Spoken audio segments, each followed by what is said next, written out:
This is Internet Marketing.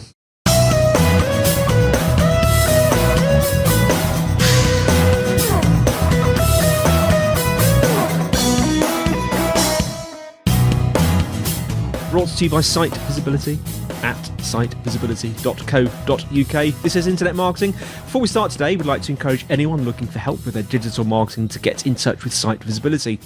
Whether you have a burning digital marketing question or you're looking for an agency to work with, they'd love to hear from you. So give them a call, +44 1273 733 433, or you can fill out the form at sitevisibility.co.uk/contact.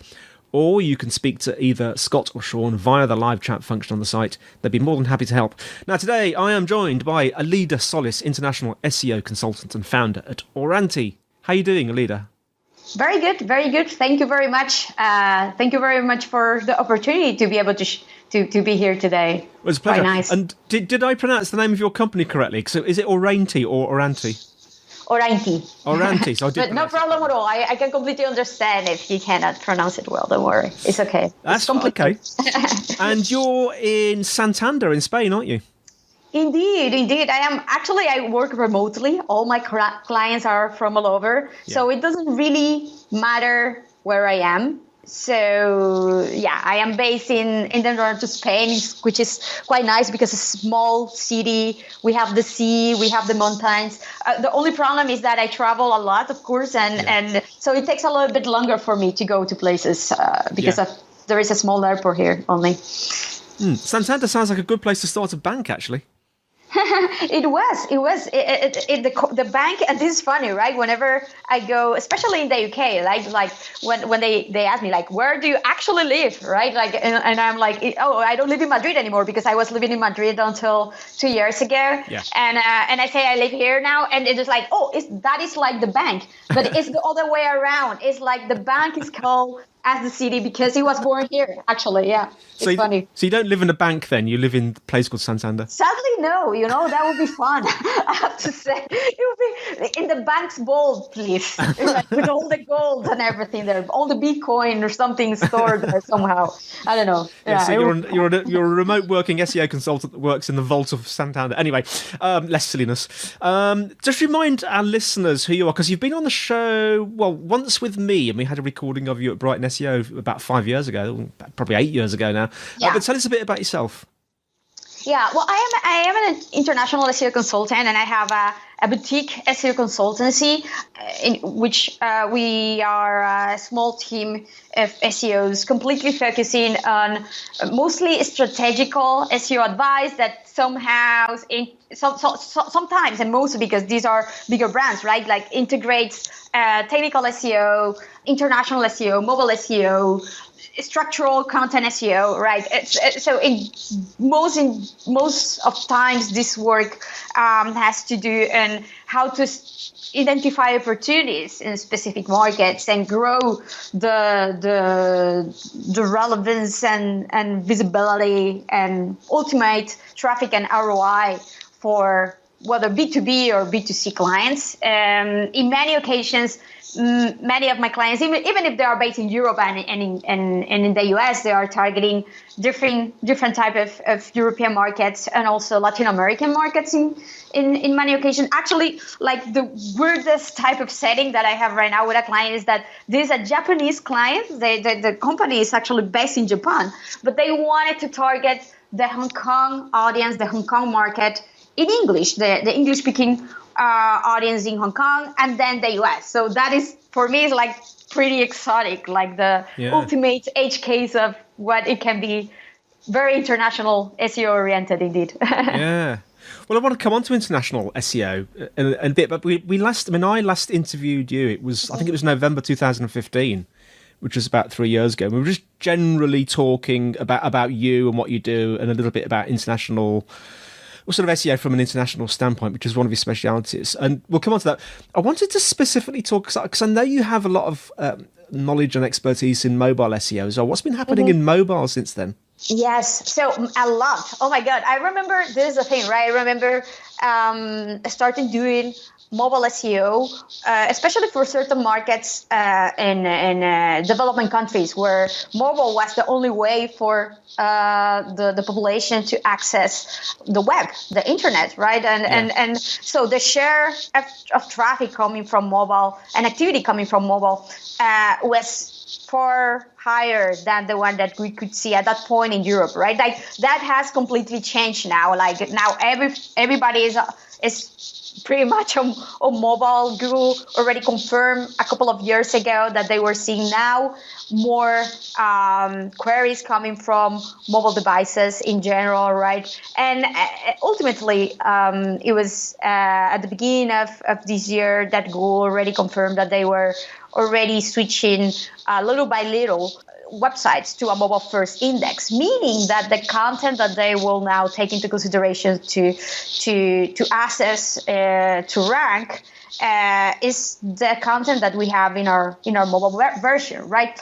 I have to say that most of websites at this point already had a mobile version, whether a responsive web design with a responsive setting, right, or independent mobile websites. The oldest the website, I have to say, and if a website was in a market or in an industry that was very well established, very competitive, and if it had been there for a while, many e-commerce websites, for example, retailers, online retailers that used to have an independent mobile website, like for example, eBay had an independent mobile website in an M.dot subdomain, and ASOS also did, and Zara also did, right? So many of the very well established already had independent mobile websites that allow them to actually focus and completely personalize at a much more granular basis their experience to a mobile audience. So in general, like most people already knew this, they were more or less prepared. Also because Google had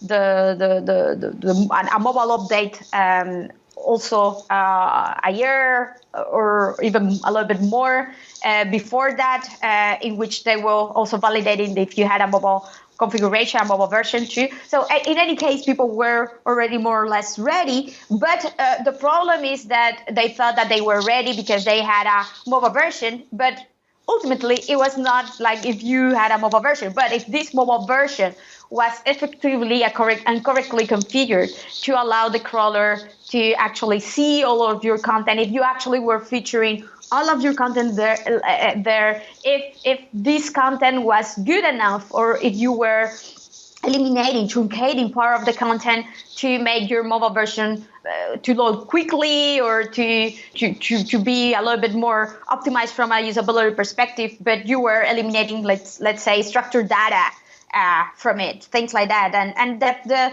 Hreflang annotations were not there. Also speaking about international, right? So there were a few people or a few websites that, yes, they did have a mobile version, but this mobile version was not completely optimized as their desktop version was, right? So that was the specific challenge in at this moment.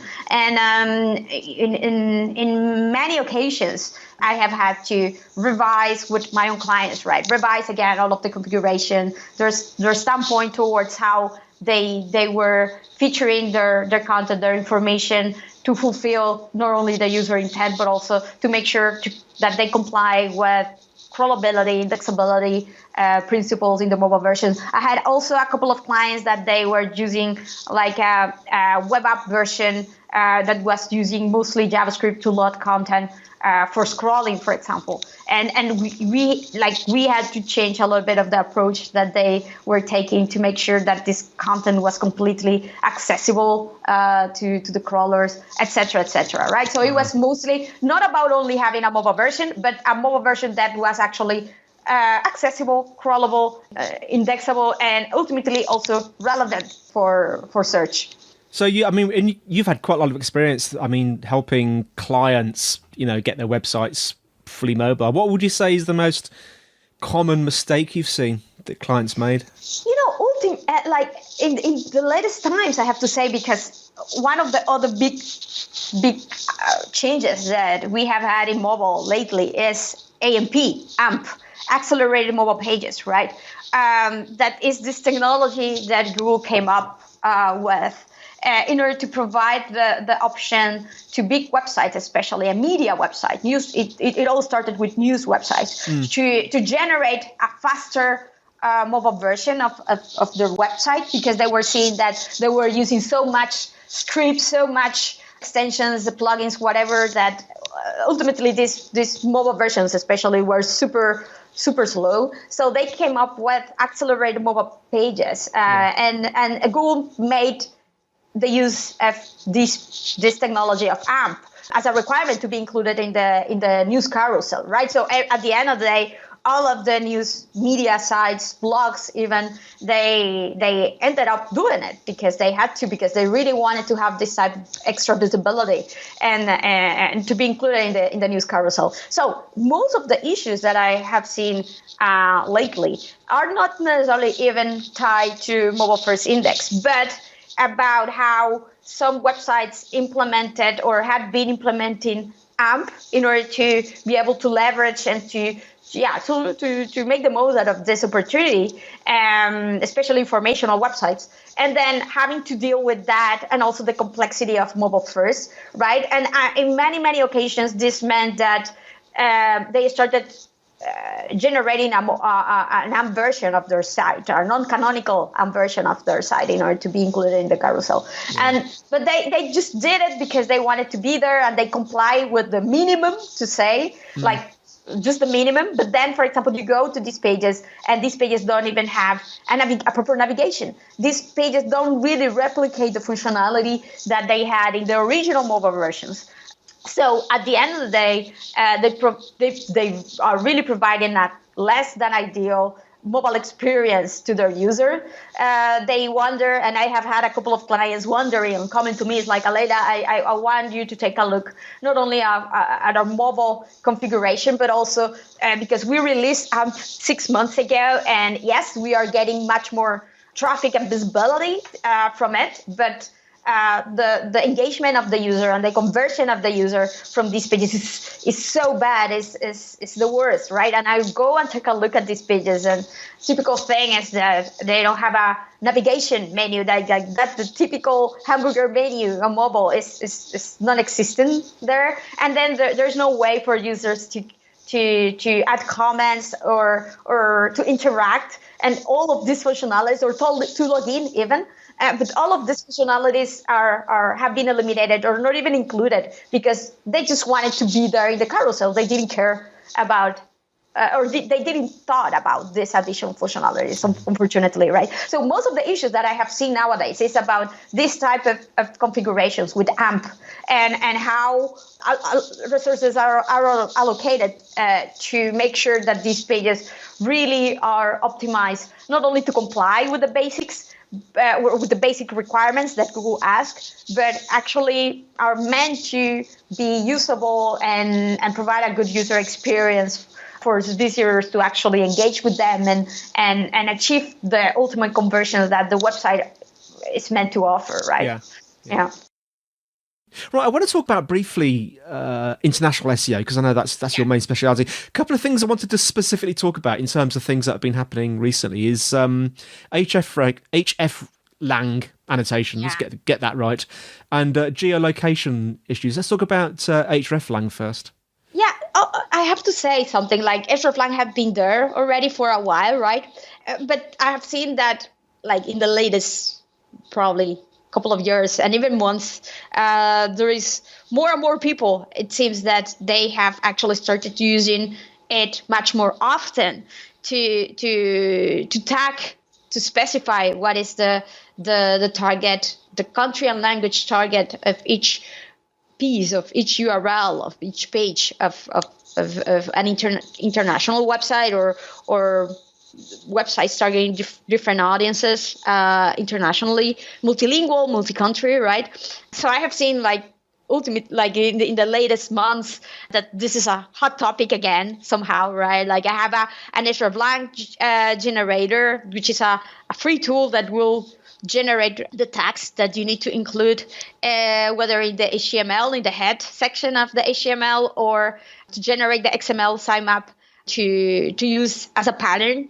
So you can specify each URL language or country target. Yeah. So yes, it seems that now, and I am happy to see it, right? Like there has been a boom of bigger brands or that on one hand, they have hired also, I think, more of internal help, more in-house help from an SEO perspective. So, and now that they have a proper SEO department or SEO area or even an SEO specialist in-house, they are taking care of this type of configurations that are much more granular. Maybe it is not the first thing that you will do when you start an SEO process, right? But once that you get like most of the fundamentals taken care of, these are the next steps to follow to make sure that the right pages are shown in the right market for the right audience, right?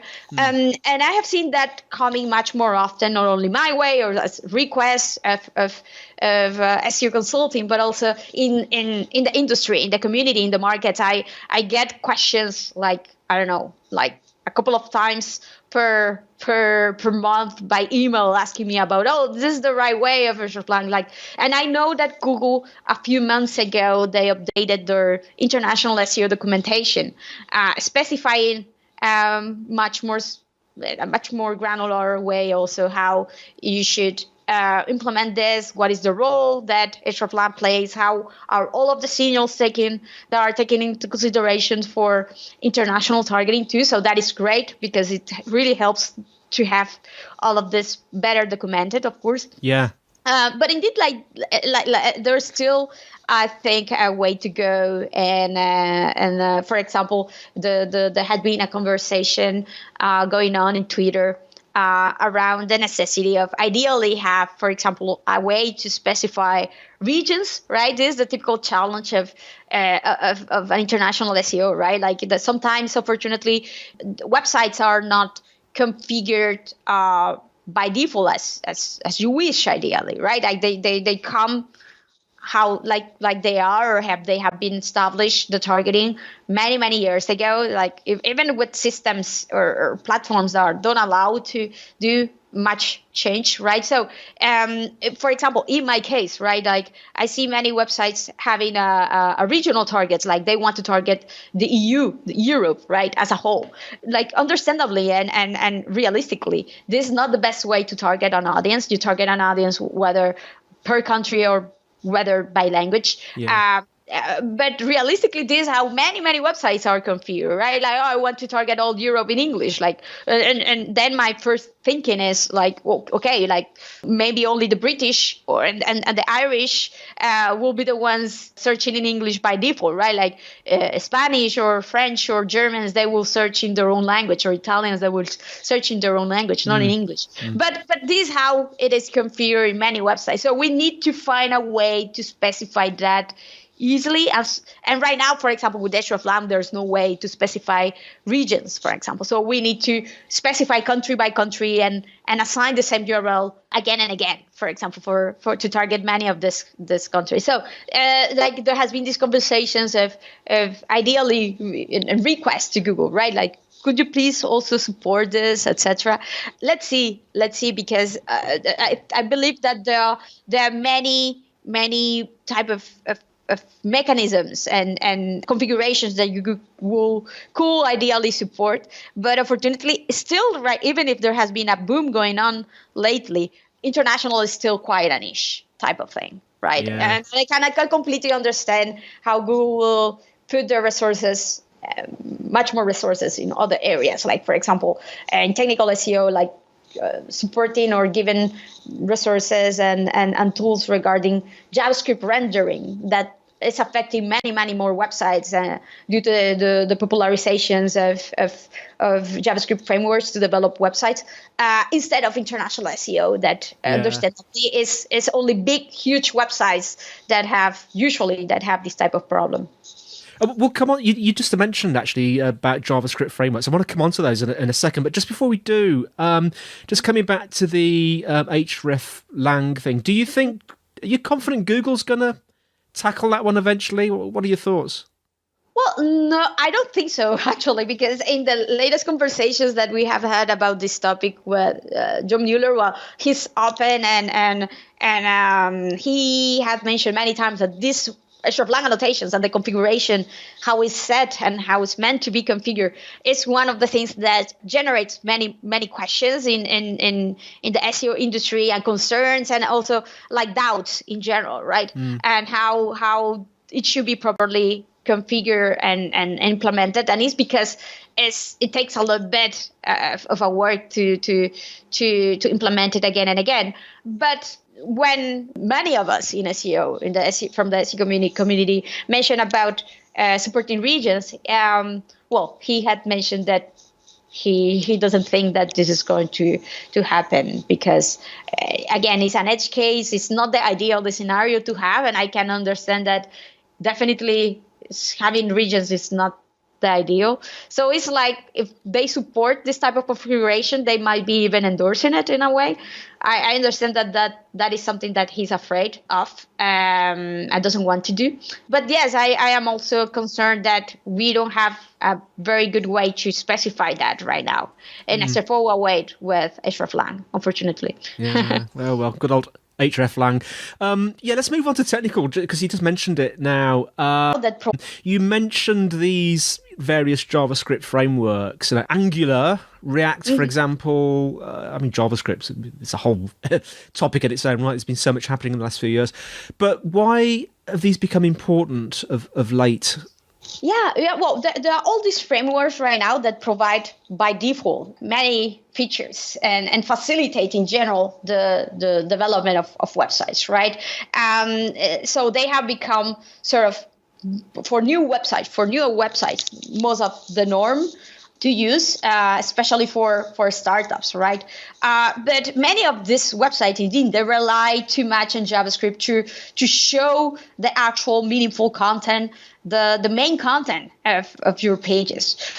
So at the beginning of this year, I had a client that literally, if you disable JavaScript in your browser, there will be no content at all. Oh my God. At all. I mean, yes, this was not an e-commerce, but yeah, it was a transactional website, not the typical e-commerce, but yes, it was a transactional website. So it was terrible to see. You disable JavaScript from Chrome or any browser anyway. So you will get like just a notice, and instead of the actual options to buy, saying this website requires JavaScript to work, something like that. And that is well, I have to say, on one hand, we know that Google has evolved a lot, and there was even a post 3 years ago or so saying, we are now capable to understand and process JavaScript. Realistically, earlier this year, they are sharing much more about how they do it, and they do support JavaScript, but it's not as straightforward as with plain HTML of the content that is included directly in the HTML. Yeah, it's sort of a two waves of processing that they use to process JavaScript, and when they have enough resources to do it. So if you really want to make sure that your content is taken into consideration and is seen by Google, it is a must that the content is included directly in the HTML, to use something that is called server-side rendering. Ideally, so the content is the output of the content, the text is there in the HTML, and of course there are easier ways to do it, independence of on which framework you are using or not, and the specific restrictions that you may have. Earlier this year, or last year actually, it was Elevate, Bartos from Elevate, who did this test across many JavaScript frameworks to check, and based on the framework that was used, what content was indexed or not in Google, and the actual one that went away and then won in most cases was the inline JavaScript implemented in React.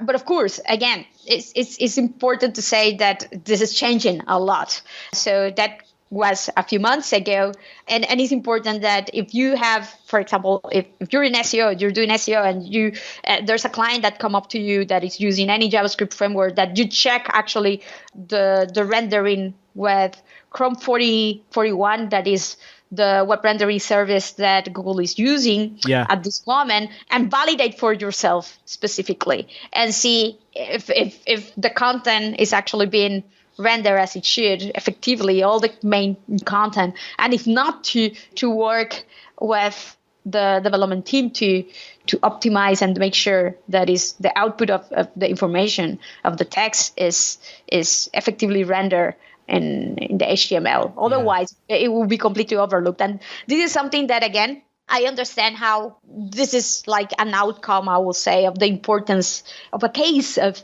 the importance of technical configuration in SEO. And this should be the first validation that you should be doing all the time. Like, is your content accessible, crawlable, is indexable before doing anything else, like the basics, the fundamentals. But unfortunately, we often forget about it. And then there's, of course, a higher complexity because this becomes more technical than before.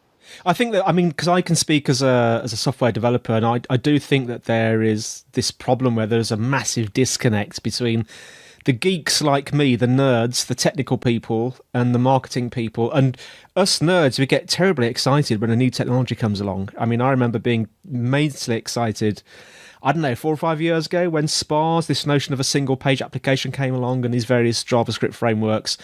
And we get all excited, as geeks do, and start foaming at the mouth and creating these things, completely forgetting that when the web spider comes along and looks at the site, there's absolutely nothing there for it to index. So yes, indeed. And you can see this a lot in startups, in the newer startups that get, especially, and I have to say that I have been shocked in a few times lately when I see that framework or a language or a specific technical setting is being seen by some developers as if it was like a religion or something. React is the best. I need to use the new silver React, bullet. yes or yes, because it's like, indeed. And nothing has ever been like this. And it reminds me a little bit like very long ago. Before even doing SEO, I was a web designer, front-end web developer. And at some point I had to use Flash, right? Macromedia Flash. Imagine, many moons ago. I remember at that point how there were this usability and accessibility people advocating, and Selman at that point talking about the standards in the web, things like that, and all these designers who, on the other hand, designing at that point for me was amazing type of interfaces, interactive interfaces, even with ActionScript and a lot of things like that, right? But of course, this was not accessible at all. This Flash objects and content that was generated. So I think that we're going through that phase a little bit again with new technology that comes to provide interactivity, to provide more interactivity. I have to say, a much richer type of experience on the web, and to provide opportunities and also to make it accessible, to make it open. So the crawlers, search in general, can understand, and the content can be provided, and ultimately also achieve the goal that this content has, that is to give certain information to an audience. Otherwise, if you are not able to attract that audience, there won't be a way to make it work in any way, or to achieve the ultimate goal. Brilliant. Well, thanks so much for coming on today. We've talked about some quite sort of diverse things today, but very quickly, what would be 3 top tips or takeaways for our audience today, Aleyda? Yeah, I have to say that maybe a mix of everything of what we have talked about. I have to say the first, maybe basic fundamental, is that don't forget the fundamentals. At the end of the day, a lot of people hear to speak about JavaScript optimization, rendering, etc., and they get fussed because it's too technical. It's about SEO fundamentals, of technical fundamentals of a content being accessible, being indexable there, which at this point can be even validated by most of the SEO crawlers out there. Screaming Frog, Cyball, Deepcrawl, they all support JavaScript crawling. They have a JavaScript crawling option, and then you can compare the plain HTML non-JavaScript versus the JavaScript one, and identify the changes between what it is found in one and what is found in another. If Yep. there is a change of meaningful content or meaningful pages, then go to your developer and talk about these differences. So it should be very straightforward. That is the first. The second is more and more I see people, especially big companies, thinking and trying to leverage their international websites and configuration that they have had already for a while, and from which they haven't seen, they understand that they haven't seen a proper ROI, and it takes a lot of effort to maintain. So when a new client comes and they tell me, look, Aleyda, I have all these international versions, but the profit that I see from them is minimum. It's like, for me, it's like, so you haven't done a proper planning, a proper validation, a proper strategical approach to international to select well which are the actual markets that are profitable for you, that it will be viable for you to put resources and to go through all of these configurations that we have talked before. That is non-trivial to make it work, right? So for me, is thinking before releasing many CCTLDs, many international translations, just because your boss or whatever thought that it might be a good idea, to actually validate if this is something that you can actually support, what is the goal that you look to achieve with each one of these versions, if there is an actual market or an interest behind, etc., etc. So that is, for me, is fundamental, to not throw your money away and thinking that international SEO doesn't worth it. It does, but you need to validate well. And third, I have to say that probably I thinking more from, especially on mobile, right? From a user perspective, I see more and more, especially now with the mobile first index of Google, people trying to just replicate and what they did or what they had on desktop because it worked pretty well, and they say, okay, it's responsive web design. I shouldn't be even thinking or do a question because it's the same HTML, it's the same content. Users should behave in a similar way or the same way. And Google has confirmed that they will treat also the content, even if it is not displayed by default on mobile, but they will take into consideration that content.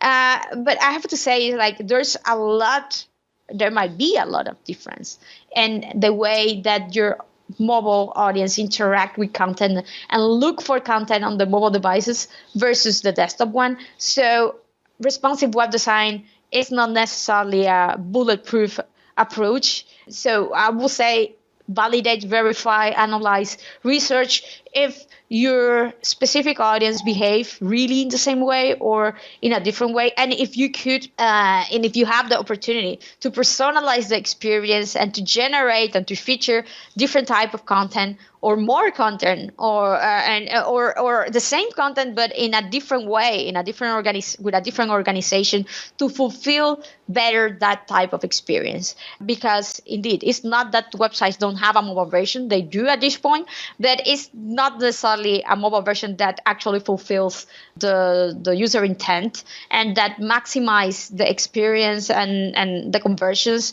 due to this fact, indeed. And how can our listeners find out more about you and more about Orainti? Yes, well, people can find me in Orainti.com is my consultancy website, and then aleydasolis.com is my own personal website. And of course, in Twitter, I am very active in Twitter, and I am always sharing about whatever I think might be valuable for users in SEO and the web about the web in general. Thank you so much, Aleyda. So thanks for listening, everyone. Show notes are in the usual place, sitevisibility.co.uk/IM podcast. If you're enjoying the show, please leave us a review. That would be fantastic. Questions and suggestions, the email is podcast@sitevisibility.co.uk. You can tweet @sitevisibility. We have a Site Visibility group on LinkedIn.